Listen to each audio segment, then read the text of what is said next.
Assalamualaikum warahmatullahi wabarakatuh. Saya Andi Mulahera MH dengan NIM 2013026050 akan mempresentasikan dari mata kuliah Standar Mutu dan Keamanan Farmasi tentang standarisasi jamu, obat herbal, dan fitofarmaka.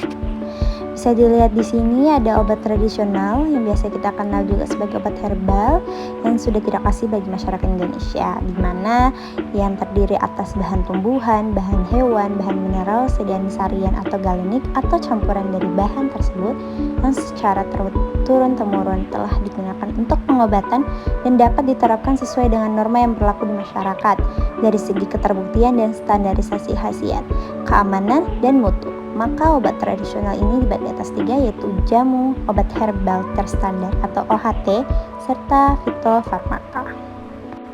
Selanjutnya ada jamu, di mana jamu ini jenis obat tradisional yang paling sederhana, di mana pembuktiannya ini didasarkan hanya pada bukti-bukti secara turun-temurun yang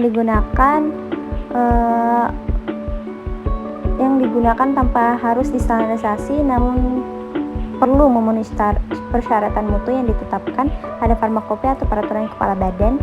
Karena tingkat pembuktiannya yang umum ini, maka klaim jamu juga tidak boleh melebih-lebihkan, di mana logo jamu berupa ranting daun terletak dalam lingkaran. Bisa dilihat pada gambar di samping.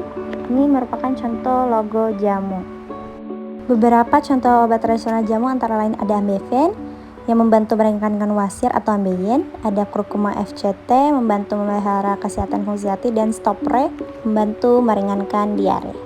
Lalu materi selanjutnya ada OHT atau obat herbal terstandar, di mana ini merupakan sediaan obat bahan alam atau obat tradisional yang telah dibuktikan keamanan dan khasiatnya secara ilmiah dengan uji praklinik dan bahan bakunya telah distandarisasi, di mana dilakukan dengan kontrol kualitas melalui serangkaian pengujian ataupun kegiatan yang memastikan kandungan aktif dari bahan baku tersebut selalu sama sehingga khasiat dan keamanannya selalu sama. Misalnya dengan melakukan pengujian kadar quercetin dari ekstrak jambu biji, di mana setelah itu distandarisasi, sediaan OHT ini dibuktikan khasiat dan keamanannya dengan dilakukan uji khasiat dan toksisitas secara preklinik pada hewan uji seperti mencit atau kelinci, di mana efek uji prekliniknya ini menurunkan frekuensi BAB dari ekstrak daun jambu biji karena pembuktian yang medium.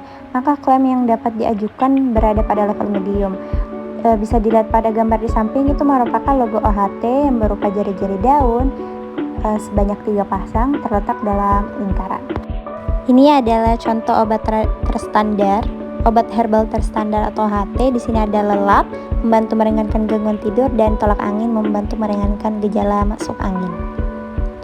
Lalu selanjutnya ada fitofarmaka, di mana fitofarmaka ini merupakan bahan alam atau obat tradisional yang telah dibuktikan keamanan dan khasiatnya secara ilmiah dengan uji praklinik dan uji klinik, dan produk jadinya telah distandarisasi, di mana OHT ini standarisasi produk jadi dan uji klinik sama halnya dengan standarisasi bahan baku. Dilakukan dengan kontrol kualitas melalui serangkaian pengujian ataupun kegiatan yang memastikan kandungan aktif dari bahan baku tersebut selalu sama sehingga khasiat dan keamanannya selalu sama. Misalnya dengan melakukan pengujian kadar senyawa aktif dari herba meniran, lalu distandarisasi, di mana sediaan fitofarmaka ini dibuktikan khasiat dan keamanannya dengan dilakukan uji khasiat dan toksisitas secara preklinik pada hewan uji seperti mencit atau kelinci, dan uji klinik pada manusia.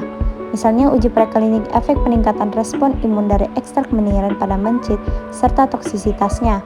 Bila lolos uji preklinik, maka dilakukan uji klinik pada manusia. Karena pembuktiannya yang tinggi, maka klaim yang dapat diajukan berada pada level medium sampai tinggi, di mana pada gambar di samping merupakan contoh logo fitofarmaka dari jari-jari daun yang kemudian membentuk bintang terletak dalam lingkaran.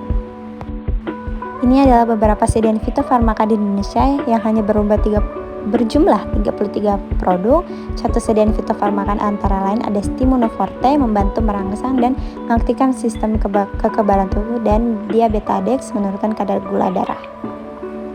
Ini berikut adalah daftar pustaka yang saya ambil, yaitu dari Badan POM pada tahun 2005 dan Badan POM pada tahun 2004 tentang Peraturan Kepala Badan Pengawas Obat dan Makanan Republik Indonesia dalam tata laksana pendaftaran obat tradisional obat herbal terstandar dan fitofarmaka, serta tentang ketentuan pokok pengelompokan dan penandaan obat bahan alam Indonesia.